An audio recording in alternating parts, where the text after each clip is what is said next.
Minister is putting out a warning to business leaders today. Haley Wooden with Business in Vancouver is joining us now with more. Haley, what is he saying?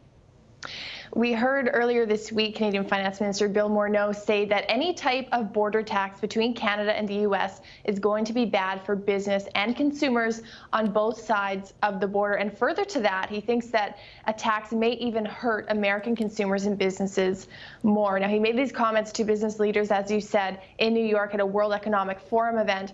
And it's reiterating what we've heard before from the Canadian government. Not too long ago, Natural Resources Minister Jim Carr has said that not only does this tax face opposition in Canada, there's also quite a bit of opposition coming out of the States and from lawmakers, policy advisors in Washington too. Interestingly, the U.S. Tax Foundation estimates that a tax could bring in up to $1.1 trillion U.S. over the next decade, so that's a plus. But Canada is really pushing the argument that it's still short-sighted and that ultimately what this could do is it would make it more expensive to conduct business between Canada and the U.S. and that a lot of those costs could be passed down to consumers on both sides of the border.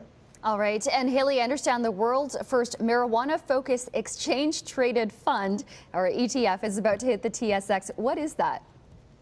It's going to be a group of companies trading on the TSX. It's being developed by a Canadian company, Horizons ETFs Management. It'll have 11 Canadian stocks and 4 American stocks, a lot of marijuana companies on the medical side, of course, in the fund, but it will also include life sciences companies, pharmaceutical stocks, sort of a diversified portfolio of different companies that contribute to the marijuana industry. And the idea is that it's more representative of the industry. We've been following what individual marijuana companies and how their stocks have performed. It can be quite volatile. So the idea is that investors will be able to engage with this ETF, invest in it, and maybe have a more balanced investment moving forward and have the chance to take advantage of really what's going to be a growing industry and get in on the ground floor, as this is the first of its kind in the world.